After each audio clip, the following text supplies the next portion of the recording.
Hello everyone, this is Tim, and I have Joonas on the line, or Hammeredshitsteak, as you guys probably know him by. You feel like saying hi? Yeah, sure. Hello. Alright, we're going to do a little joint video here, where he's going to ask me some questions, and I'm going to hopefully give good answers. I have no idea what the question is going to be. This is very much like that video that me and Ander did, Wood WWAD, so I guess we'll just get started. So what's the first question? Okay, so first of all, I'm going to ask you a few questions that have the theme of placing things in order from most to your interest to least to your interest. So the first question is, as a player instead of a GM in RPGs, what do you enjoy the most? A, fighting and combat with awesome weapons and beating down your enemies and stuff. B, social situations, negotiating, manipulating, and charming people. C, uncovering information, detective work, and learning about the setting and its details and stuff. That's a tough one. I would probably say getting involved with the settings. I guess that'd be C. And the investigating, not so much, but learning more details about how the world works, how different social groups interact, different races. But B is also kind of interesting too, where you do more social role playing, you get involved with people, see what's going on. So I'd say C, B, and then A. Okay. Do you have any examples of or stories about a time where you had the most fun doing some of those things, especially the C, since that was your favorite? Learning about the setting as a player. Wow, that one's tough.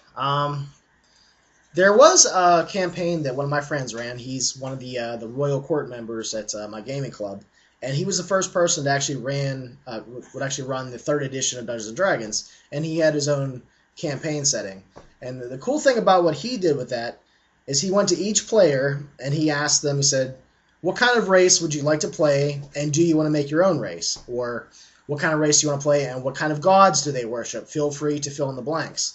So while he had some basic setup for the setting and the gods, and he had basically like a map drawn out, he gave the players a little bit of freedom to put stuff in there. So I came up with a heavily inspired religion from George R.R. Martin's A Song of Ice and Fire, where I worship trees. So I had a halfling race that lived under trees, and they worshipped them.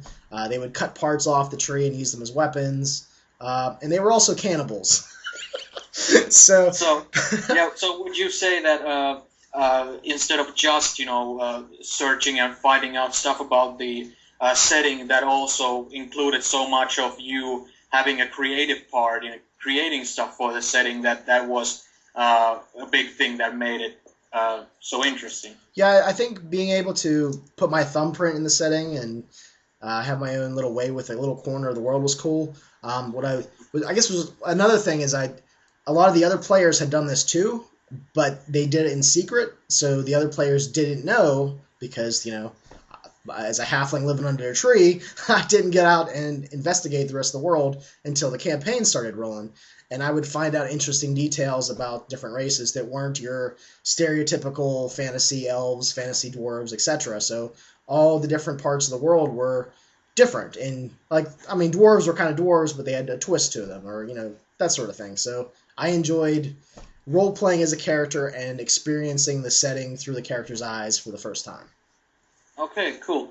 So the second question is, as a D&D player and being fond of putting up and coming up with house rules, how would you rank these choices as from most to least when it comes to needing to tweak their details in rules or make restrictions on, or the type that players give you hard time for changing them?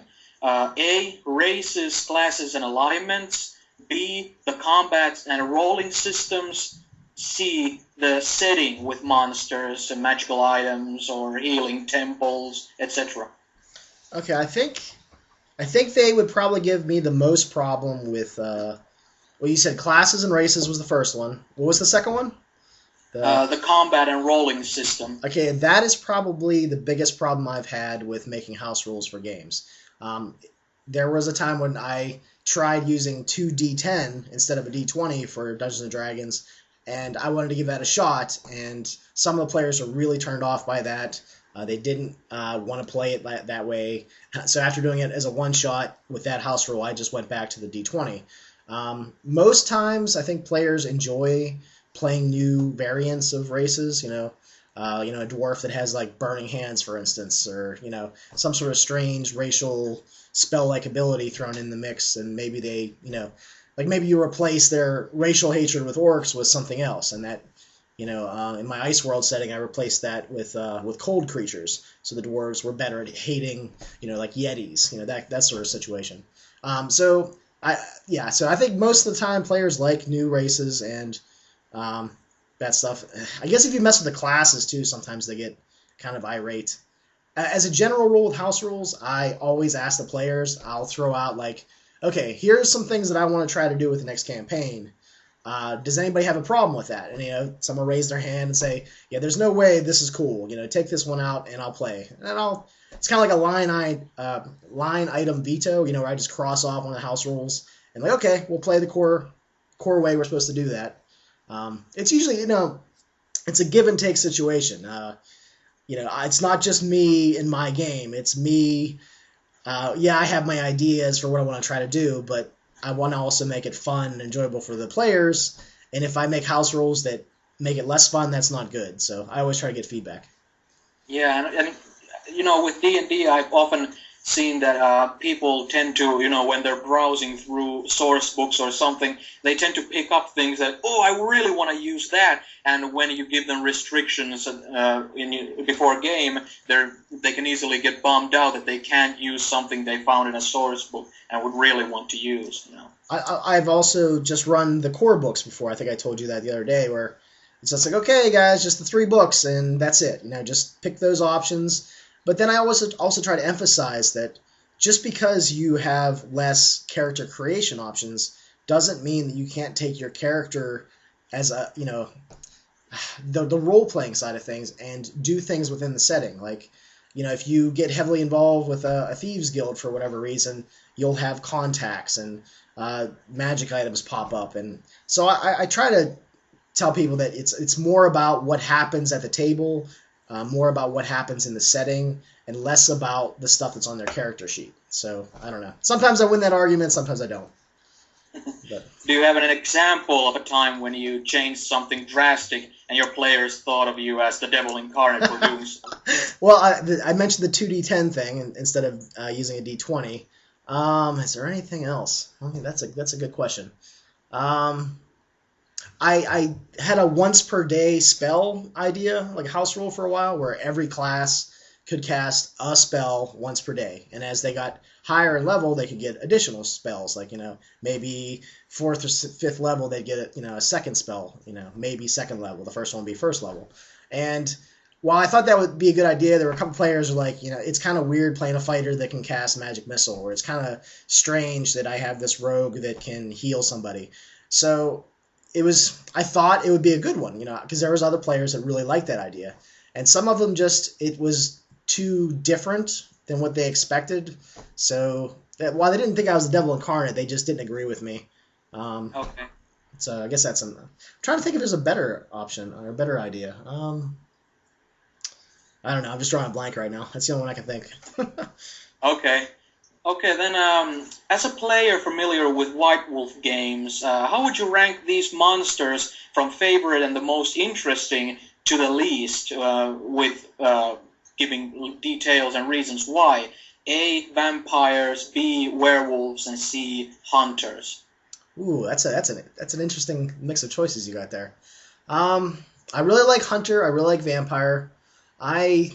Werewolf, I mean, I know you're a big werewolf guy, so I don't mean to, I don't know, piss you off. But for me, personally, I think Hunter and Vampire are very close to me. I love both games for different reasons.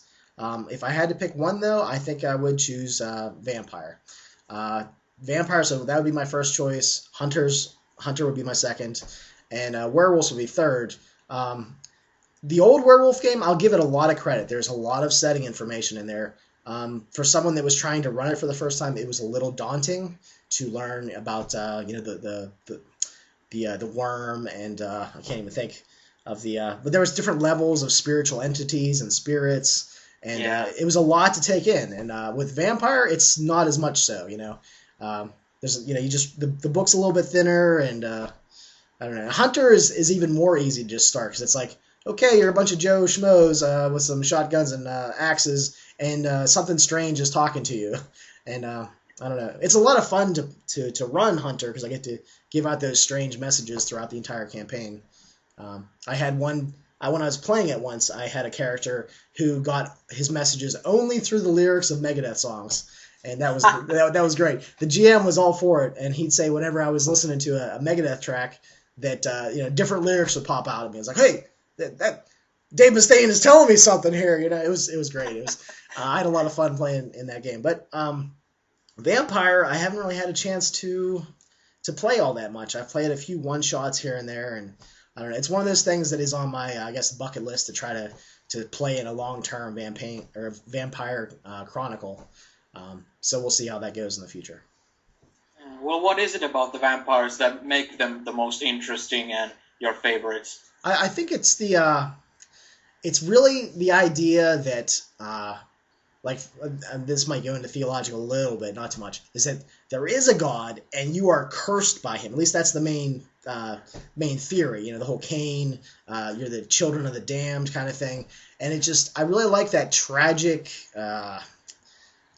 feeling that, even though you're damned, you can do something with your eternity. Basically, you have to choose what you're going to do, how you're going to spend your time, what kind of politics you're going to get involved in, what kind of groups you're going to support. I think it's the social atmosphere too, where there's lots of different social bases, and you have to decide who you're allied to, and hopefully that doesn't screw you in the long run, because you might have some allies, in quotes, that end up stabbing you in the back later on down the road. So I think it's the social atmosphere of Vampire, and for Hunter, I think it's the everyday person versus the insurmountable or the almost insurmountable that I like about that game. Yeah. Any White Wolf monsters I left unmentioned that would be high on your list, like the Fae, Mages, Prometheans, Wraiths, etc.? I don't have much experience with Wraith. I think if I ever get a hold of Wraith, I'm going to really enjoy it. I saw the Gentleman Gamer's review of Wraith, and it sounds like something I'd be into a lot. It sounds kind of depressing, but I mean, I'm kind of that way anyway, so I think I might enjoy that. Wow. Yeah, I think the Fae, this would be the New World of Darkness, the Changing the Lost, is definitely high on my list. I love the themes of that game. I really enjoy the writing, and the books are gorgeous. Kind of, I don't know, compared to Changeling, The Dreaming, I think Lost is a much better product. It's more that darker, just old school German myth and folklore thrown in there. I don't know. I think Changeling the Lost is pretty good. Okay. Role-playing has some, should I say, sister games too. How would you rank these role-playing related hobbies from most to least of your liking? A, live-action role-playing or LARPing. B, miniature war games like Warhammer, War Machine, etc. C, video game RPGs like Fallout, Baldur's Gate, or Final Fantasy, etc. That's a tough one too. Well, I always think I would enjoy video gaming. I don't really do that much of it. I think whenever I play a video RPG, like a role-playing game, I just always think there's so much more that I would like to do that is not an option. When they say, okay, here are the responses that your character can say, it's like A, B, or C, and you're like, dude, I want D. I want none of the above. I want to say something completely different, or I want to climb on that house over there, and it's not programmed into the game. So while I've heard a lot of people say that Skyrim, for instance, is a really great role-playing game, I don't know. I think when it comes to role-playing, I really just prefer the old, paper and tabletop kind of version of it. With miniatures, I really haven't got involved with miniatures a lot. I mean, maybe when we were kids, we made up our own miniatures versions of games with Green Army Men and rolling dice and things like that. I always think they're impressive, especially when the Warhammer or War Machine players set up all their terrain and stuff. So I'm more of a spectator. I don't know if I'd really enjoy that, but it looks cool. So okay, so that was video games. LARPing. LARPing was the last one. The Yeah. only time I've been asked to go to a few. I haven't done it. I don't know if it's really for me. It seems, I don't know. I'm not gonna, if that's your thing, that's cool. It's just I don't know if it's for me. The only time I was really tempted to do some LARPing though is when there was a vampire LARP in Greensburg, which is pretty close to where I live, and there were a lot of attractive women that were in that group. And I was like, wow, I would kind of enjoy doing that, I think. And then I'm thinking at the same time, yeah, at the time I was engaged. I'm like, I don't know if I should be doing this. so I kind of stepped back and said, okay, I've always had a thing for hot goth chicks. So I was like, you know what? I should probably, just play it safe and just, not do that. So. Well, would you say, like, when it comes to something like LARPing, that usually that too gets kind of spread into two categories, either like the more like the theater student type thing, or the more of just the plain foam weapon action and running in the fields kind of thing. That would either of those kind of be more of an inspiring thing to you more than the other, or something? Huh. I don't know. I have this sneaky suspicion that if I would try to do LARPing, I would probably enjoy it. And to be honest, I've been putting on weight lately, so it probably would be a good idea to go run around in the woods and swinging weapons around. It'd probably be a good for my physical health to do that more so than sitting at the table eating pizza and drinking Mountain Dew. So I don't know. I guess there would be kind of two types there. I guess if I ever did it, I'd be more inclined to go to the modern, like, White Wolf type of LARPing. But again, I have a friend who used to do the foam weapons at a retreat, by a lake, and there was 20 acres there, and it has some appeal too. Wearing old style clothing, and I don't know. I'm not going to rule it out for the future, but as of right now, it's not. I don't know. It's not in my gaming life, I guess. Okay.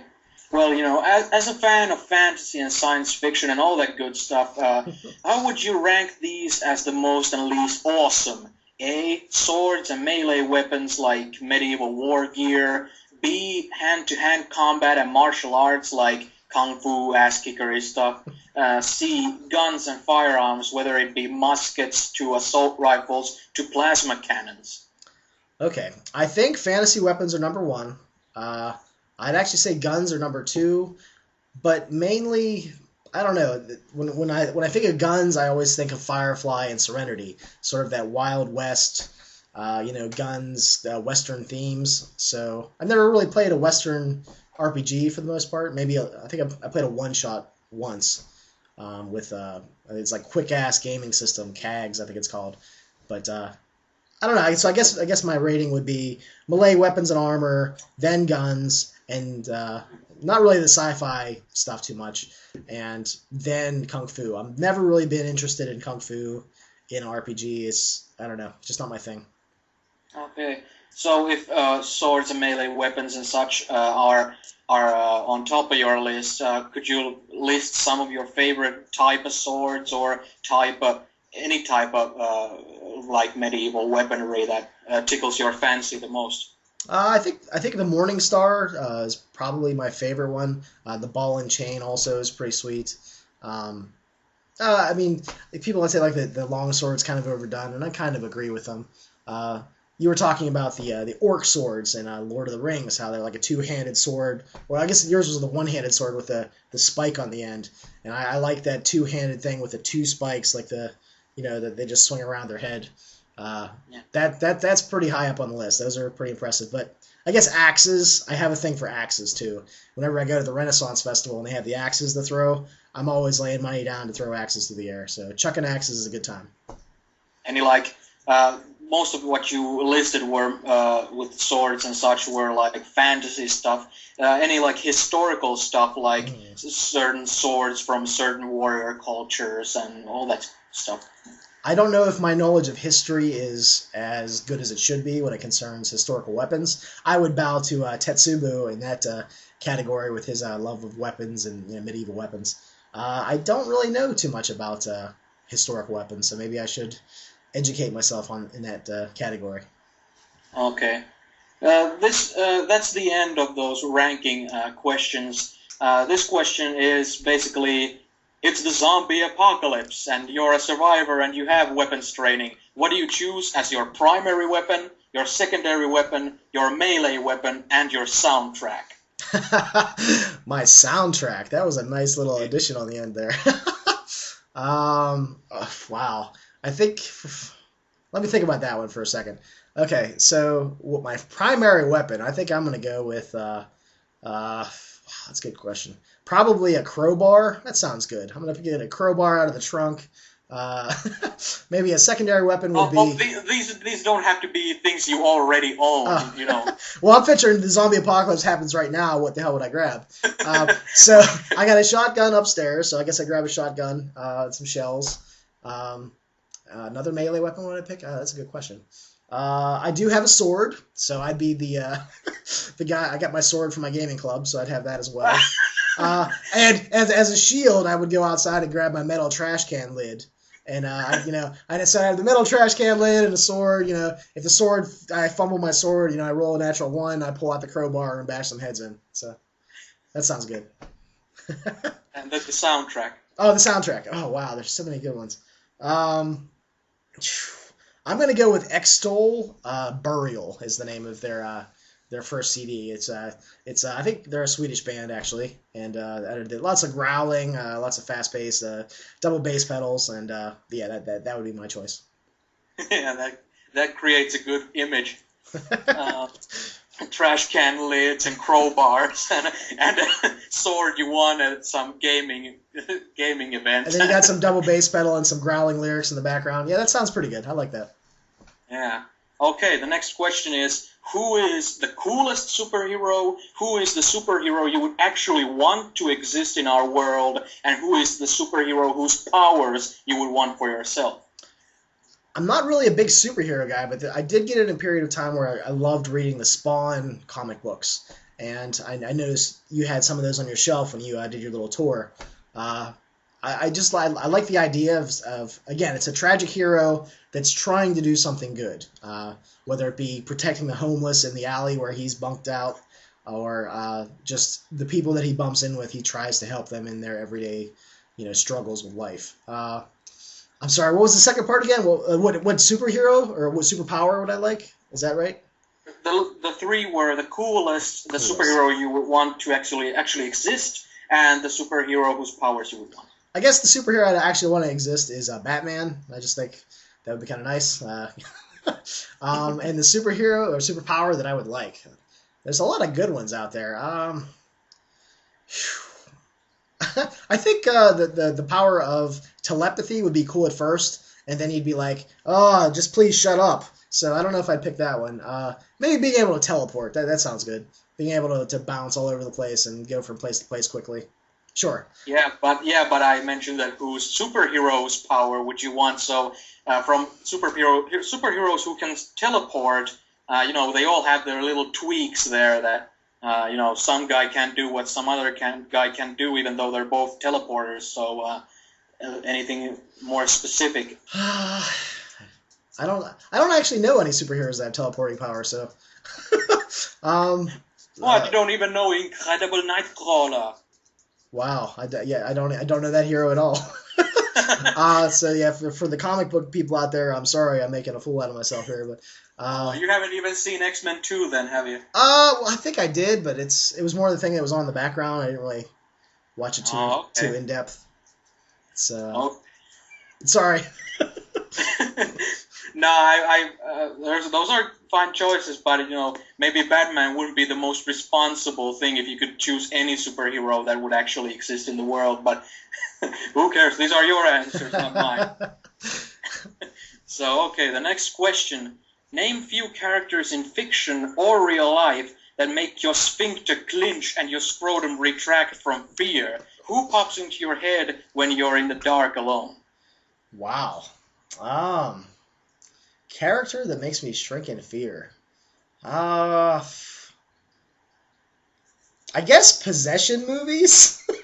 I don't know. I guess the devil would be the answer then. Some sort of supernatural demonic entity that's inhabiting your body. I don't know if that's really what you're looking for though.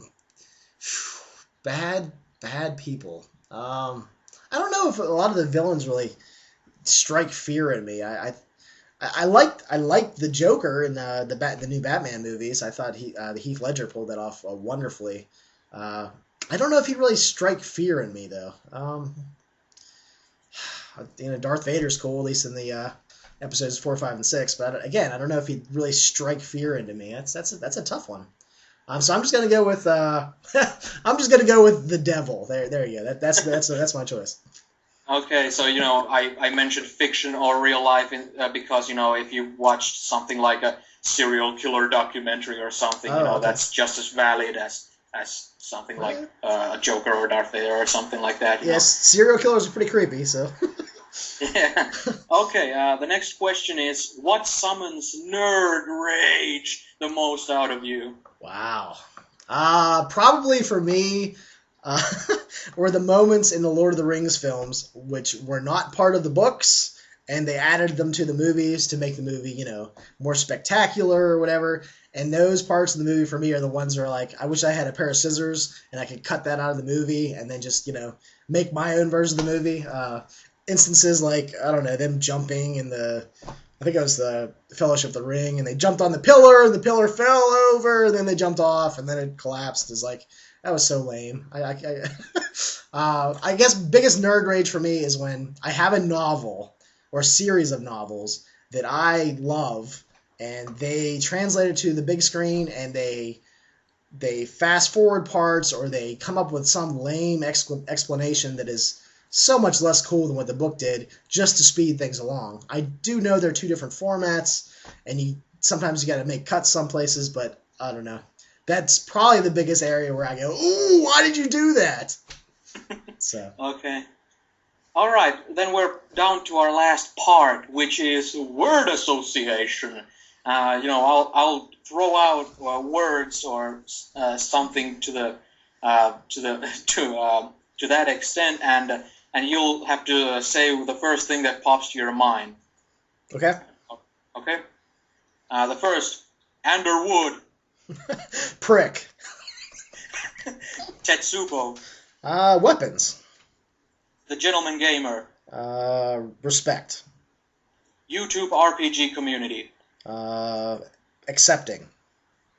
Pittsburgh, Coal mines. USA, In debt. Great Britain, Water. France, French fries. Japan, Their flag. They're the sun and the flag. That's what I'm picturing. your cats, Fun. I don't know. your wife, Loving. your grandpa from your mother's side, Honorable. Wizards of the Coast, Ugh. I think that's my initial reaction. Ugh. Yeah, that counts as a reaction. Okay, good. White Wolf, Splat books. pineapple in pizza, Ham. the Democrats, You're bringing out some awkward stuff here. Wrong. How about that? the Republicans, Less wrong. and the final one, Samwise 7 RPG. I think I'm a pretty nice guy. All right, so that's pretty much all I had to ask. And, if anybody who's watching the video wants to make a video without the audio track of me asking the questions, if somebody just wants to answer them, go right ahead. But I think the word association last bit won't work, if you're doing it by yourself. But, yeah, that's all the questions I had prepared for you. Wow, thank you very much. And for my subscribers, if you're not subscribed to Hammeredshitsteak, I'll put a link down below. Mr. Joonas, thank you very much for asking these questions, and I think this is pretty cool. Yeah, it was fun. All right, man. I'll talk to you later. Yeah, bye.